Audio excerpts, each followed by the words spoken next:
Assalamualaikum warahmatullahi wabarakatuh. My name is Abdul Hakim bin Abdul Aziz. My name is Khairunisa binti Abdul Razak. My name is Narawati binti Abdul Halim. And my name is Nurana Shamsina binti Muhammad Reza. Today, we would like to present about leadership style. To start off, there are 4 types of leadership styles. So the first one is participative leadership. The second one is directive leadership. Next is supportive leadership. And the last one is achieve-oriented leadership. So for the first one, participative leadership. Participative leadership is a style of leadership in which all members of the organization work together to make decisions. Participative leadership is also known as democratic leadership, as everyone is encouraged to participate. The characteristic of participative leadership is the leader believes in group decision making and share information with subordinates.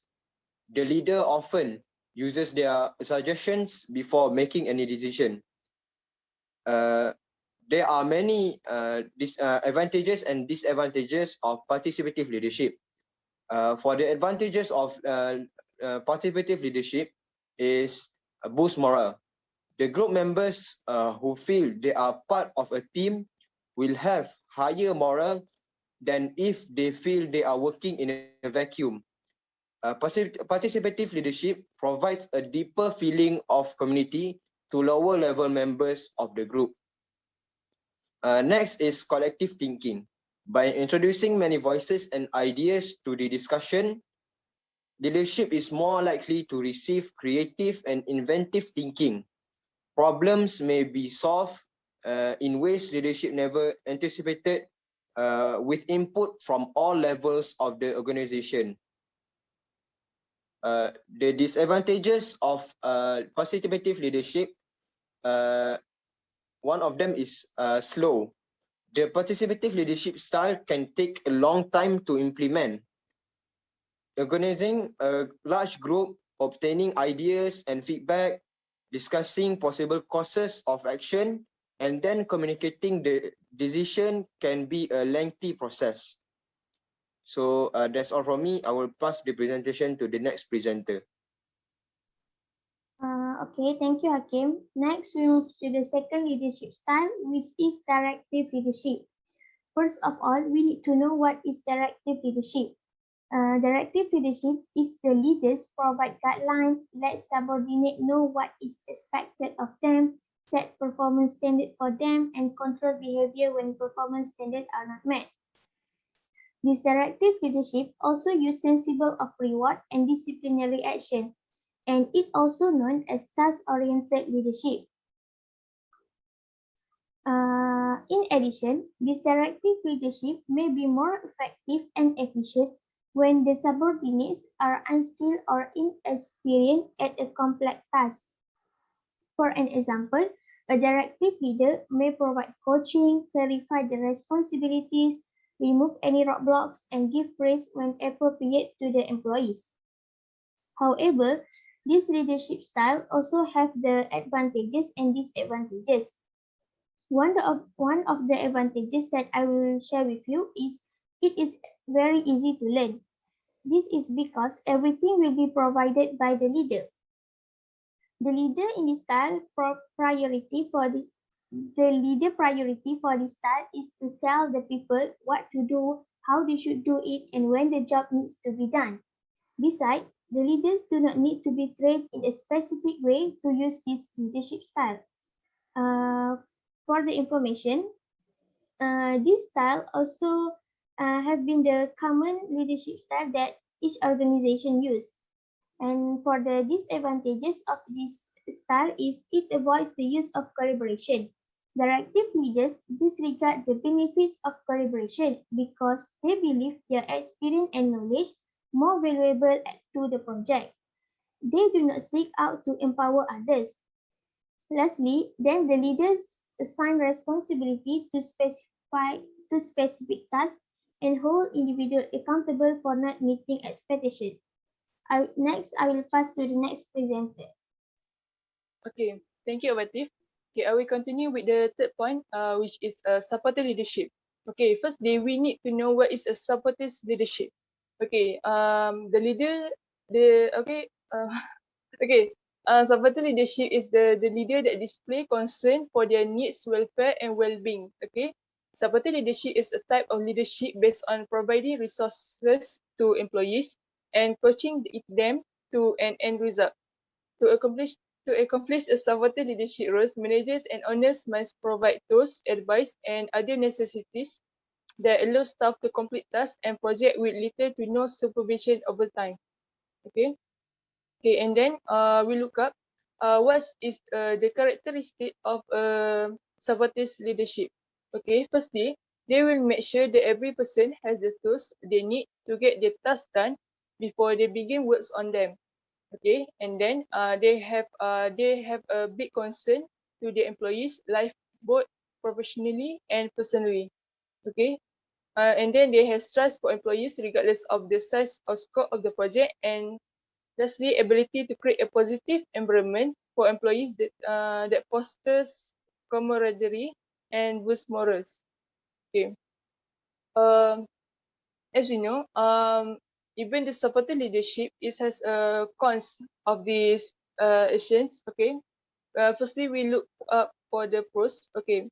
But it can breed a loyalty as you invest time into the professional development of your staff. Okay, and then it can boost outside the box thinking towards complex problem or improving everyday operation due to a more collaborative and open forum. Okay, and then we go to the cons. It can okay. Uh, it doesn't work for impatient people or professionals, as supportive leadership puts a premium on normalizing setback and failure. Okay, and then it requires an in-depth level of expertise for leadership for the style to be successful. I'll pass to the next presentation to Lena. Thank you so much, Nisa. Next, I'll talk about achieve-oriented leadership. Okay, the leader likes to set challenging goals for their work groups and expect that they will perform at the highest level for their highest level and put confidence on them. Basically, this means that the leader sets challenging goals for their employees and expects them to perform at their very best. Instead of focusing on the personal needs of the employees, the leaders tend to concentrate mostly on the achievements being completed by them. They show confidence in an employee's ability to achieve these goals. Now, when is achievement-oriented leadership is recommended? This style is usually recommended when you're working with employees who have high levels of motivation to achieve excellence. If you're in a field where the highest performers are rewarded more, the style would definitely help. You can expect to see managers in sales, science, engineering, or entrepreneurial roles to adopt the style. Next, I'll tell a few advantages and disadvantages with this style of leadership. The advantages are: one, the goals are communicated clearly. The expectation of a leader who adopts this style or an achievement-oriented style tends to be a lot clearer. Employees are extremely aware whether or not that they are performing well. Second, the employees can manage their time better. Because the goals are communicated clearly, it becomes easier for employees to manage their time. Indeed, as long as these goals are met, they can manage their time however they see fit. Now, the disadvantages of this leadership style is: one, employees can feel underappreciated. When high achievement is constantly expected, this can leave little room for employee praise. In many cases, a lack of positive feedback can lead to employees feeling underappreciated or suffering from burnout, especially those who are suffering from low confidence. Second, employee feedback is reduced. By definition, this leadership style leaves little room for feedback from the employees, as well as potentially leaving employees feeling a little underappreciated, it also leaves them little opportunity. It also leaves little opportunity for your business processes to be improved, basically. So, how do we implement this type of style and leadership style in an organization? There are some fields of work where achievement-oriented style is essential. However, not everyone has it in them to adopt the style successfully.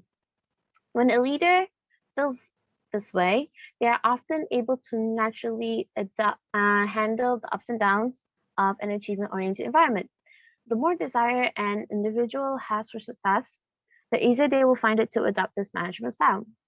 Don't worry, this style is learnable. Having said that, it will also help if the leader is good at spotting an employee who will naturally respond well to challenging goals and chaotic atmosphere of an achievement-oriented workplace. By building a team that is already excited by this working environment, it will become easier to maintain an achievement-oriented leadership style with few problems. So that is all from us. Thank you so much for listening.